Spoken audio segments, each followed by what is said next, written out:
Chapter 14. The truth of it all. Michael had flown them far outside of the city. The events of the day rested on Sam's head like a ton of bricks as they descended through the trees to the leaf-covered ground. Neither one of them had said a word since they took off. It wasn't an uncomfortable silence, though. Michael was giving him time to cope with what was going on, and Sam was using that time wisely. He needed to replay all of the events to try and make sense of everything. There were simply too many unanswered questions. "What's going on with me?" Sam solemnly asked. "I suppose you are due for a proper answer," Michael replied as he turned his head to avoid eye contact. "Listen, I'm sorry I had to leave you in a situation like that, but my orders were to show you what you were capable of, and I couldn't think of a better way to do it than to let you spread your wings a little bit." Sam said nothing. His gaze fell to the ground, and the hollow appearance of self-disgust filled his eyes. I know what's got you. The people you killed. It bothers you, right?" Michael had seen this face before. "Yeah, Ismail was like that too in the beginning. Listen, you've killed a few people in the past 24 hours. By average standards, that makes you a very effective mass murderer, but these are not your average circumstances. These people are sheep, Sam. They live meaningless lives and walk around pondering their existence so much that they miss the life that is happening right in front of them," Michael passionately proclaimed. "But you are the first person to experience this in 5,000 years. You were like nobody else," said Michael. "Yeah, that's pretty fucking apparent. Most people don't knock helicopters out of the fucking sky with a hood from a goddamn car," rattled Sam in a sarcastic voice. "What you still haven't told me is what is happening to me and why." "You know what? Why is much easier. Let's start there," shrugged Michael. "Fucking finally!" exclaimed Sam. "You are this way because of a flower," said Michael. Sam clenched his fist and tightened his jaw. The irritation raced through him faster than his blood. He flung his arm out to the side and smacked the tree with the side of his fist so hard the trunk shattered and the small tree came crashing down. "Hey, you wanted answers, and that was one of those answers. I am more than happy to answer any questions that you have, but I'm just telling you right now, you might not like the answers I give you. I have all the time in the world to wait for you to calm down before I give them to you," Michael proclaimed with authority. The look on Michael's face was in direct defiance of the hot-headed young man that stood before him. His lips drew back and his eyebrows raised as if to challenge Sam to overcome his anger. "You just said that this is happening to me because of a flower. How the fuck do you expect me to react?" asked Sam. "I will never lie to you, Sam, but there are times when I'm going to have to tell you things that you don't want to hear. So if you can just calm down for a moment, we can get down to business, and I can fill you in on everything you need to know," said Michael. "All right then." Sam sat down and leaned his back against a tree. "Shoot. I was very serious when I said this is happening to you because of a flower. The one you and Frank tried to steal last night, it wasn't just your average ordinary flower. This flower only grows when a god has been absent from this world for 100 years. Only one person on this planet can pull that flower from the ground. Only one person can bond with it. That one person is you." "Bullshit," Sam proclaimed. "I didn't bond with any damn thing. You were shot directly in the head. Your blood got on the flower, and you bonded with it. You don't remember because technically you were dead." "Dead?" questioned Sam. "Yeah, dead. The process didn't happen the way it was intended to.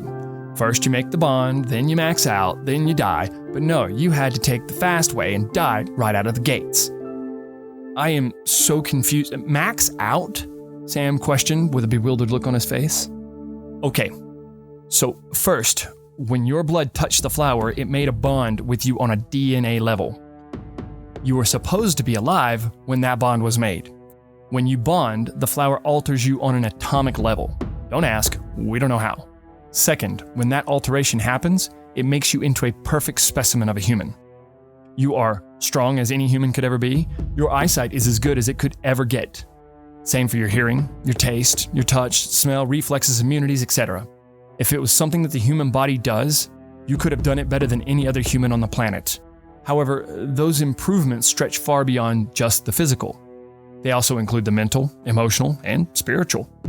Given enough time, you could have made the most intelligent scientist look like a babbling idiot and dwarfed the Dalai Lama in understanding of the spiritual self, Michael explained. This would have been the perfect opportunity for you to become adjusted to your new state of existence, as well as learn to control it. It would have prepared you for the falling of the first petal. It would have been a more manageable transition. So, what went wrong? Asked Sam. You got shot in the head, and then you made the bond.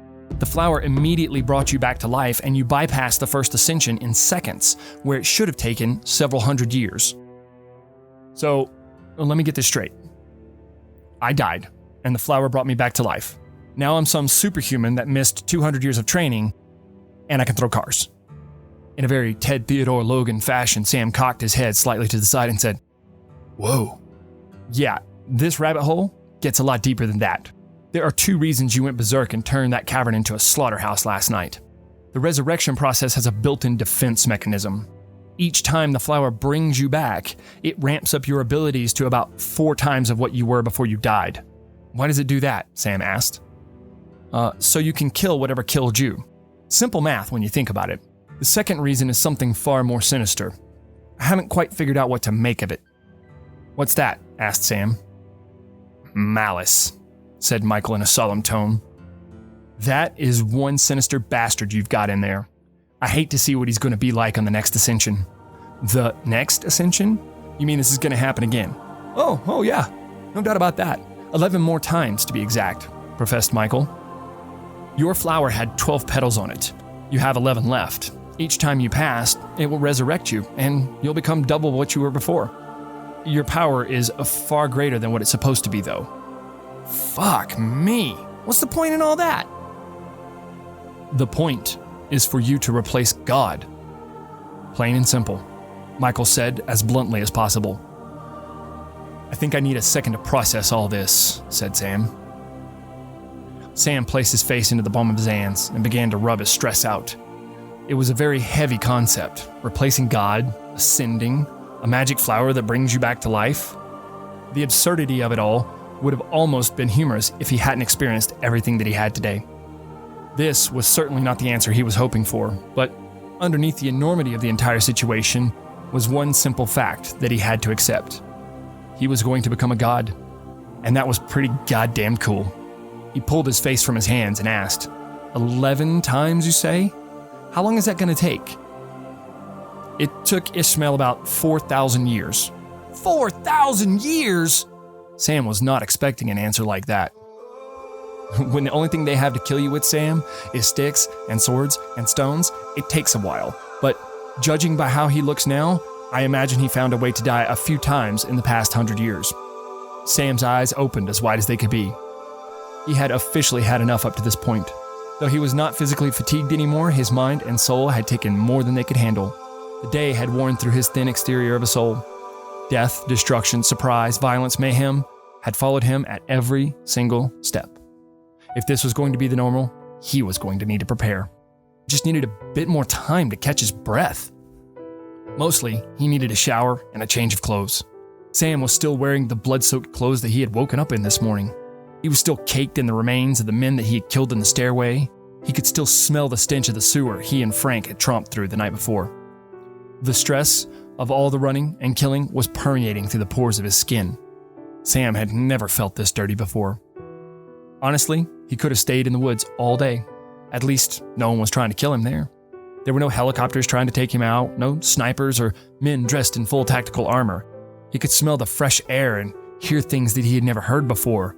All the plants seemed to have a new texture. Even the simple beauty of the dirt and dead leaves underneath him was enough to calm him slightly. This wasn't going to last, though, and he knew it. He couldn't count on anything being the way it was before. At the very least, he was going to be wanted for murder. If this God thing was anywhere near as heavy as Michael made it out to be, he was in for a long ride. Might as well figure out how it all works. I need a burger and a beer, Sam said. I don't believe you've made a truer statement all day. You fly, I'll buy, said Sam. Deal.